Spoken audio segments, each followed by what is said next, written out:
What is up? What is up, Camelback fam? Welcome to another episode of Humble and Hungry, the series where we sit down with revolutionary entrepreneurs who are out here changing the game in education and conscious tech.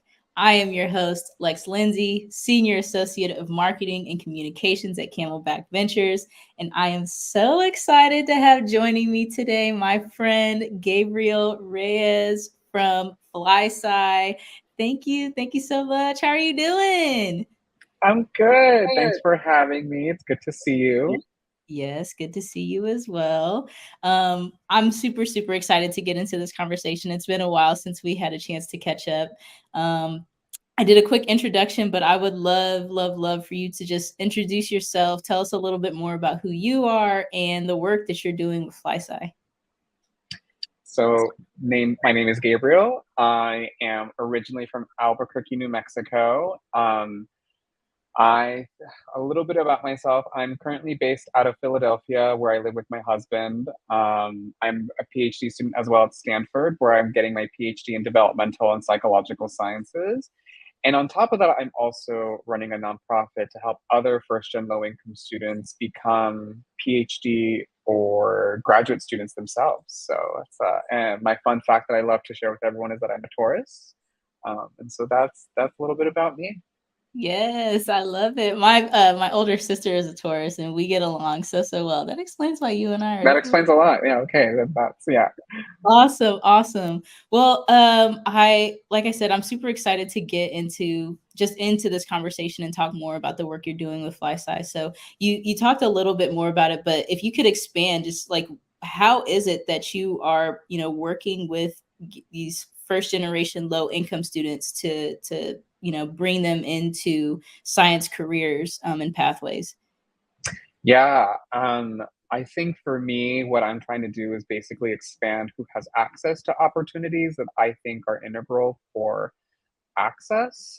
Particularly as a PhD student, I knew one of the things that I had to realize was the currency in academia, or at least in the field of science, is prior research experience or these research outputs. But it took me such a long time to get my foot in the door of a lab, and then even longer to really like have that translate into admission to a graduate program.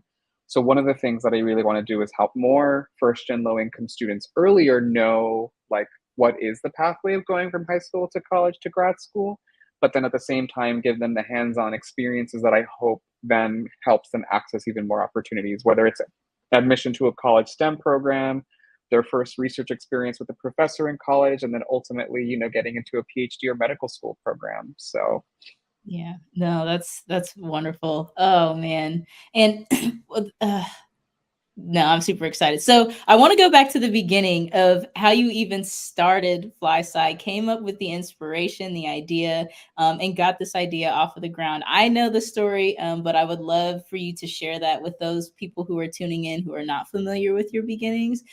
So, what life experiences kind of propelled you into entrepreneurship and then led to the founding of FLi Sci? yeah, great question. I usually my like radically honest answer is that it came from a moment of pain and frustration of just like trying to become a scientist as someone that grew up in poverty and doesn't come from a background of generational wealth.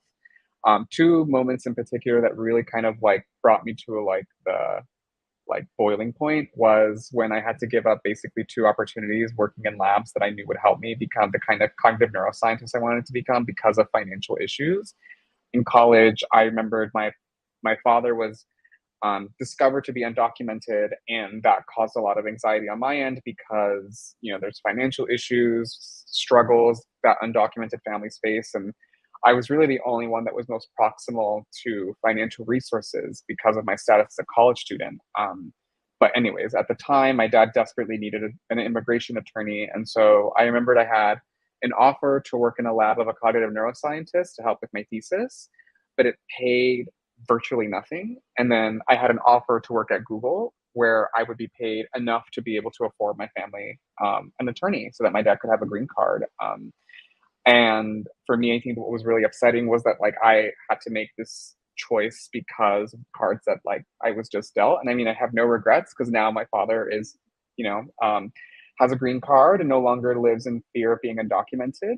So I knew I made the right choice, but I also made a choice I knew that would harm my admission to PhD programs that I was hoping to get into.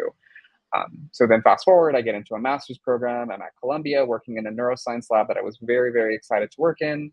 And then once again, my dad loses his job for the same reason of being undocumented. And so I'm basically making virtually nothing in New York City. And then cost of living here is incredibly expensive. But now I have to somehow pay for myself and for my mom, my dad, and my siblings back in New Mexico.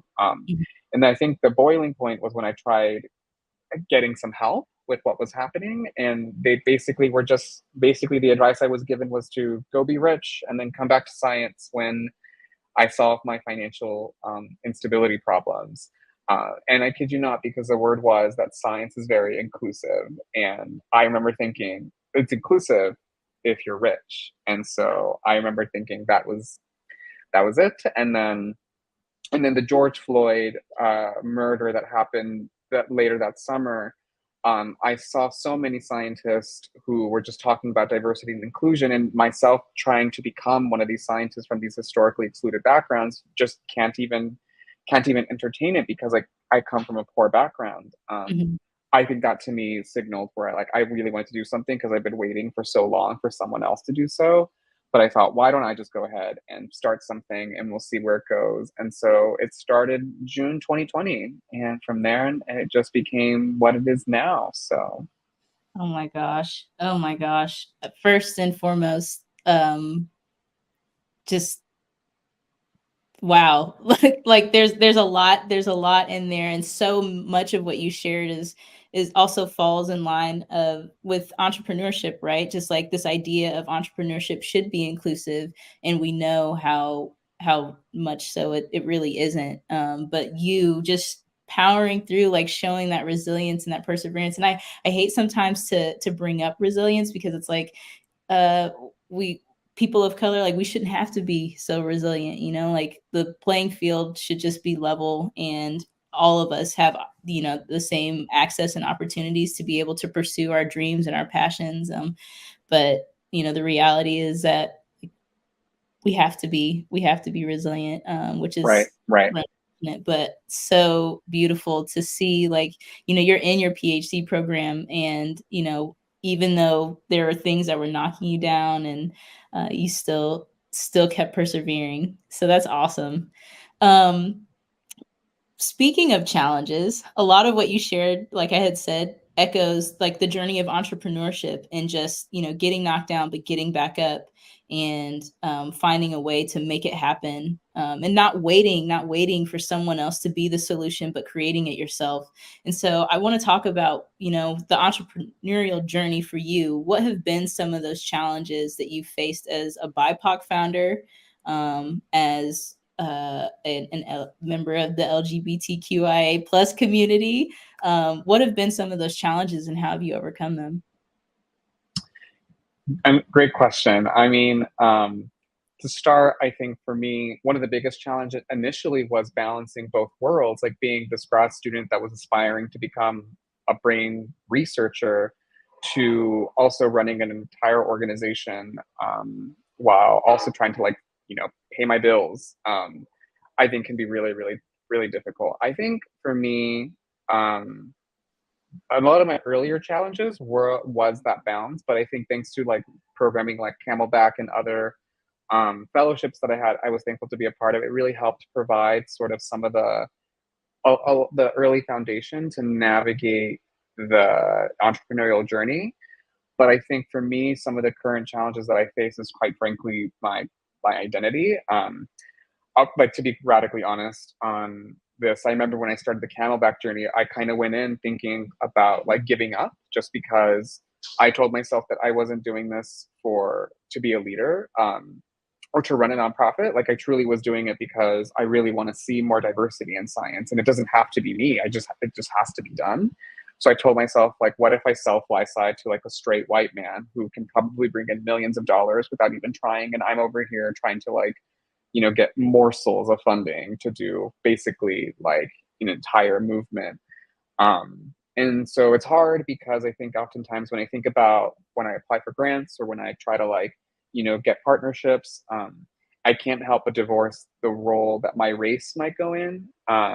Sometimes even my sexuality, because I know that I come off a more feminine versus masculine. And so sometimes I worry that like the sound of my voice is just activating people's biases that then sort of affect the outcomes that I have. And so I think for me that has been really challenging because it feels less of like people will tell me things like if I just improve my theory of change or if I have more data or if I have something else that it can be easily fixed. But in my mind it's like that's not the issue. The issue is something that I cannot change, right? Like I cannot change my race. I cannot change, I guess I could make my voice deeper, but then I would be like Elizabeth Holmes or something and I don't really want to get that, right? So basically I would have to make choices that I'd rather not make.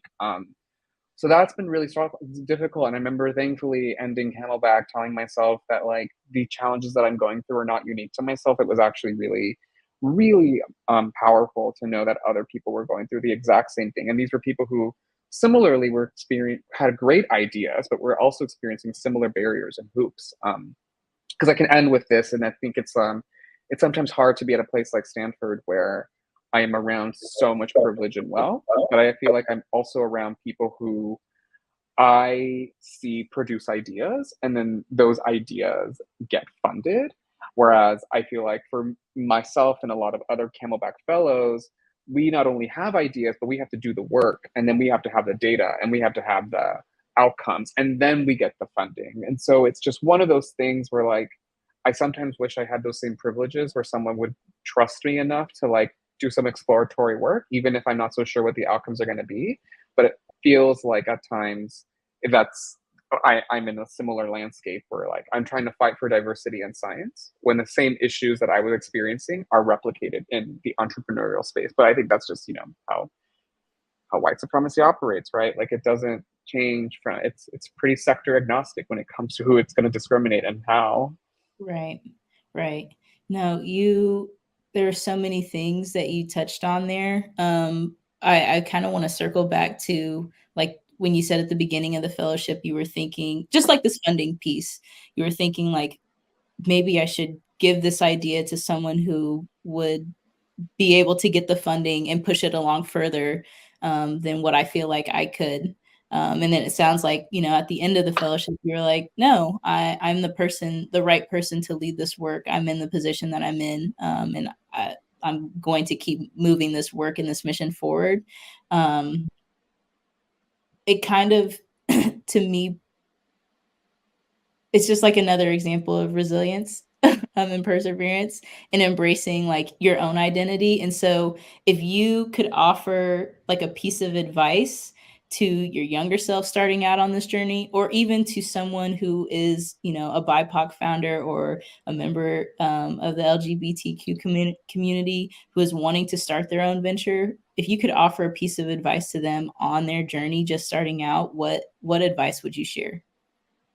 Yeah, I mean, I think about this all the time because there's still so much work that has to be done. I'm still making a lot of mistakes, and there's still a lot of things that I'm learning. Like I am by no means this like ideal or like aspirational entrepreneur by any sense of the word, but I think one of the things that I'm trying to tell myself now that I wish I told myself earlier was just to just give myself some grace, that it's okay to start off with an idea, even if it's an unpolished one, and to just try. Because the thing that was prohibiting me from starting anything remotely close to FLi Sci was just thinking that I had to be perfect. I had to have all the right pieces in play. I have to be the right person with the right background and the right credentials. Um, and I think that's just one of the things that I don't think is entirely true. I think just I've noticed, for example, telling people I want more diversity in grad school is enough to start powerful conversations about what we could do to do small things, whether it's a little workshop in high school, a 1 hour conversation with scientists and students, or just something larger like what FLi Sci runs, our fellowship program.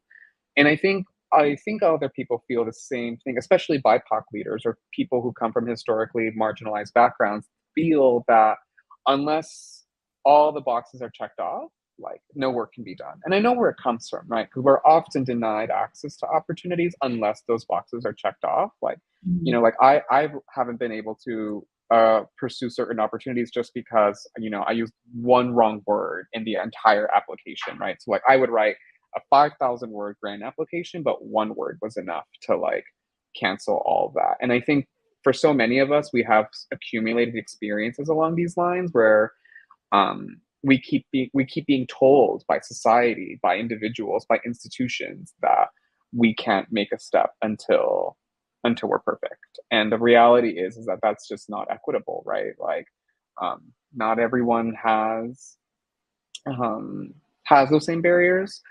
So maybe the other thing I'll say, and I don't know if this is good advice, but one of the things that I've done is like, if a white man has no business in this space but has the confidence that they are the only person that can, then like why am I giving myself the like, you know, the without why am I not giving myself the same like benefit of the doubt? Because at least in my world, right, like I do have the background and I do have the experiences to inform it. Yes, maybe perhaps I don't, you know, have an MBA and I don't know anything about budgeting, but I at least have an idea that's worth discussing. And so I think I would tell people to have grace. It'll happen. The problem will probably exist for a while, but it's probably better to do something rather than nothing. But then also, you know, just have faith and confidence, that the work is important and that you are the right person to do it. And if not, again, I think it's important work that a lot of people are doing, that it's worth exploring. Yeah. Absolutely. I love that you pointed out, like, if there's, you know, this person that can come into a space who has no business here, no credentials behind them, but they can step into the room so confident that like they are the person to solve this issue. Why can I not give myself the same that same confidence boost and be like, I have all of the other, I have everything that they, you know, I can And definitely make sometimes more, you know, like sometimes some people are overqualified. And I'm just like, ah, gosh. Anyway, sorry, I didn't mean to interrupt you. That was my bad vibe. No, no, no. But I mean, you're so right. You're so right. It's like to be able to step back and put that into perspective, which like you, you know, it's like I understand where that comes from of just society and institutions telling you like you have to have this, that, and the other to in order to, you know, step into this room and for me to fund you or to validate your idea. But just being able to step back and realize like, no, I do have everything that I need and I'm the right person. I can have that same level of confidence as this person who has little to no experience or, you know, credentials to suggest that they would be fit, but here they are. Yeah. Yeah. Awesome. So we started to go there a little bit just about your fellowship journey. You are a 2022 Camelback Fellow, and so I would love to dive into your experience and just share or ask you to share like how has your fellowship experience really supported your growth as a leader and the growth of FLi Sci overall. I mean, you know, to go back to the last response, I think it gave me that confidence that I think I was really lacking. I think I went into Camelback telling myself why I shouldn't have gotten it or why I'm not the right person. But I think the conversations that I had with the community and with the staff members really made me reevaluate where that perspective um, was coming from and what it was doing to the venture. And I think the thing that I remember just like by the end of the fellowship, like having so much love for my journey and optimism that, you know, whether I'm the right person or not is inconsequential, but knowing that I am doing something to a very real problem. Like there is in fact a lack of diversity and pathways and who can become scientists. And so for me, knowing that like the work that I'm doing is necessary, matters less about whether or not I have a PhD or whether I, you know, had a particular experience that validates it, because at the end of the day, what matters most to me is that someone is tackling this problem. And so, I mentioned before that like, oh, some people enter the space, and I think what I also don't want to do is make it seem like no one can help this cause.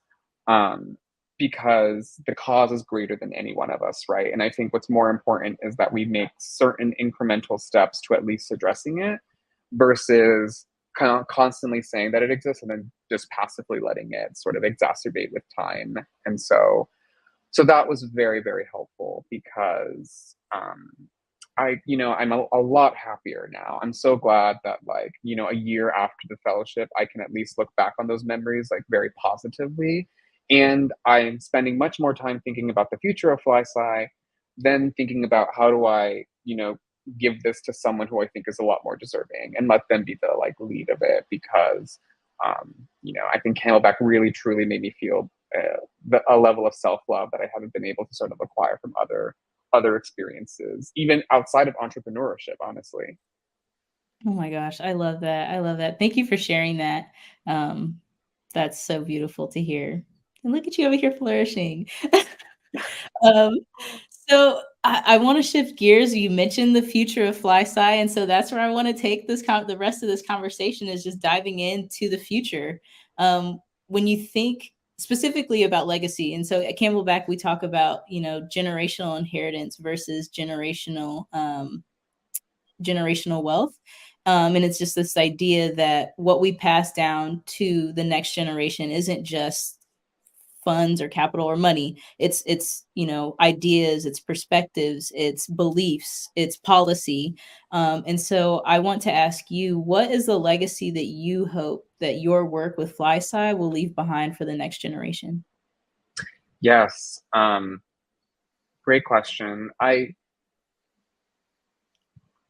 hope that, well, I hope what happens is we just don't ever need FLi Sci. I think that was one of the things I remembered in my interview saying is like, I work for FLi Sci to not be in existence. A part of it, I hope, is that FLi Sci inspires more organizations that kind of do the work that we do. Like, I was kind of inspired to create FLi Sci not only because of my own struggles that I was experiencing navigating science, but I also remembered trying to find organizations nationally that do the work that I was doing. And I found them concentrated in New York City or the Bay Area, or like we're very limited to the tech industry. And so one of the things that I really hope happens is that FLi Sci inspires more communities of like rural areas or in areas with no nonprofits to help develop more science programming that matches what students need in order for them to become scientists.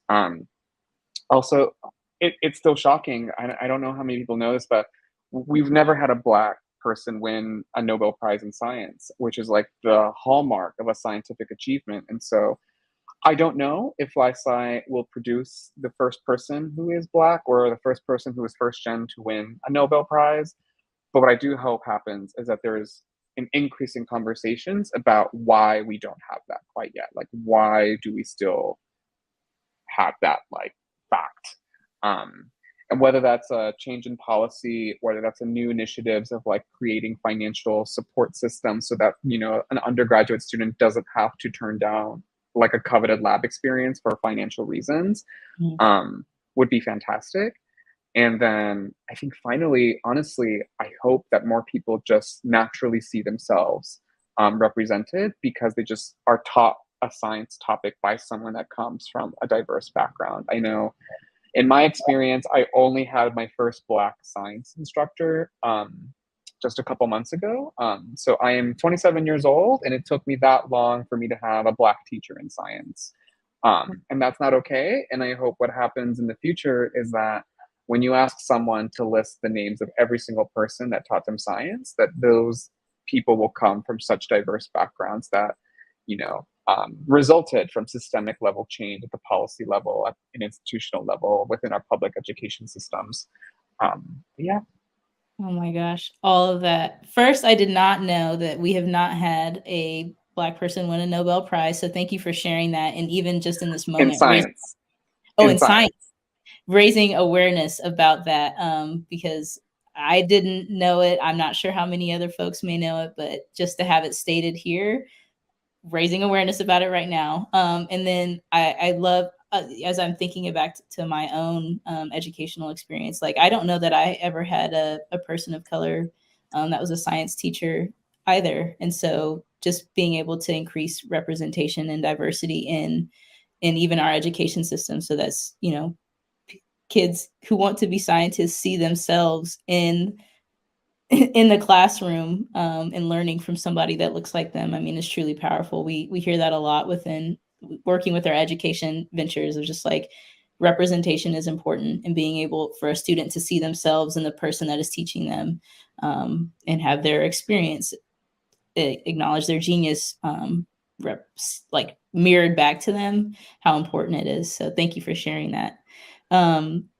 As we kind of wrap up, still kind of looking towards the future, what is going on with FLi Sci? What initiatives are you guys working on? What's new for 2023, and looking beyond 2023? Well, so we're continuing our fellowship program. So we normally work with 20 students to help them design their own research project, with the hopes that this sort of sets them onto a lifelong path of becoming scientists. But in 2023 and 2024, we're going to be launching 2 new programs that sort of expand our research curriculum to sort of have them tailored towards particular topics. One will be in psychology, and the other will be data science, which is going to be so much fun to just like write up the curriculum, get a group of students to sort of like participate, learn with them, learn from them. And then I hope beyond, FLi Sci is almost approaching its 5th year of existence, which means that we might be able to see the first wave of outcomes about how many students since our launching are still in science, how many of them are 1 year closer to becoming a PhD or medical school student, and go from there. Because then once that happens, then we might be able to start creating programs at the post-secondary level, so that we not only help students in high school, we also help them in college, and then hopefully get into a future where we help them in grad school as well. So that's super, super exciting. And also just having some more like localized partnerships. So continuing to work with programs in person, now that we're able to sort of like expand our virtual curriculum into something a little bit more, quite literally hands-on. So that's exciting. Oh my gosh. Yes, yes. The fact that I didn't even realize that you were coming up on 5 years, but you said you launched in 2020? Mm-hmm. That's crazy. Oh my gosh. Yeah. So I'm definitely gonna be keeping tabs on that. Definitely gonna be keeping tabs on that. So I like to just end with one fun question. Well, it's funnish, but kind of reeling back to, just the definition of entrepreneurship, and this idea of like, redefining what it means to be an entrepreneur, because, societally it's been, white men, the Jeff Bezos, and not to call anybody out, but, we have a very yeah, specific yeah. idea of what entrepreneurship is. And I want to ask you to think about like your work that you're doing with FLi Sci and the future that you are wanting to create. How do you define entrepreneurship? I mean, I'm still myself figuring that out, because I wanted to be a scientist, not an entrepreneur, originally in my career path. But for me, it was just an idea to create something in its simplest form. Whether it is an idea that is profitable, or whether it is an idea that is groundbreaking, or an idea that is revolutionary enough to like alter systems. For me, at least, it is simply first an idea that brings groups of people together to address a need that they have. Beyond that, I think, is a part where I'm still figuring out like how it all fits. But for me, I think of so many entrepreneurs who saw a problem in the world, had an idea and a vision, and then acted on it. And um, you know, that's kind of how I view myself, because at least the problem that I saw was a lack of diversity in science and the lack of pathways for them in particular areas. The idea that I have was simply creating those programs for people who didn't have them. And the vision that I have is that, so much of it starts existing at a systemic level that we don't need it. And eventually that is successful enough that you start seeing the fruit of that labor. Because anywhere you go, whether it's the National Institutes of Health, your local hospital or community center, or you take a science class at a university, is that you just see the representation at such a scale. So, but that to me is entrepreneurship. It's an idea that you act on, and then everything else from there, we can get into the subfields and categories of what it is. So Yes, yes. Awesome. Thank you for sharing that. Um, Well, I think we're going to be wrapping up here in a second. I do want to ask just one more question around self-care, because the journey of entrepreneurship, as we know, is so hard. It can be very lonely being a founder, and there are a lot of high highs and a lot of low lows. And so how do you practice self-care, especially in those moments of low lows and challenge and trial and tribulation? What are some ways that you practice self-care and just like reinvigorating yourself, bringing joy back into the work that you're doing? Well, I'm a Taurus, so I just buy stuff. So I love shopping. I love just like going on Amazon, buying something I absolutely do not need, but convincing myself that because I'm in this low, I absolutely need it to feel better. Um, no, but I mean, it is actually quite serious. I do have an addiction to shopping. But I think the other thing that I love is being around other people. So for me, whether it's throwing like a small little dinner party at home or going out to see a movie with my husband or friends, or just calling them, just being on the phone and just like debriefing, like that's really nice just because I feel like I get so much energy from other people and being around other people that it just reminds me that the world is so much more interesting than work or you know all these like superficial things that like we probably feel is so important. But at the end of the day, I think the one thing that I cherish more than anything are my relationships. And so being able to work on those really helps nourish me because it just reminds me that there is something else to look forward to than whatever's on my laptop or whatever's inside my backpack. So Absolutely. I love that. Thank you. Thank you for sharing that. Well, we have come to the end of our conversation.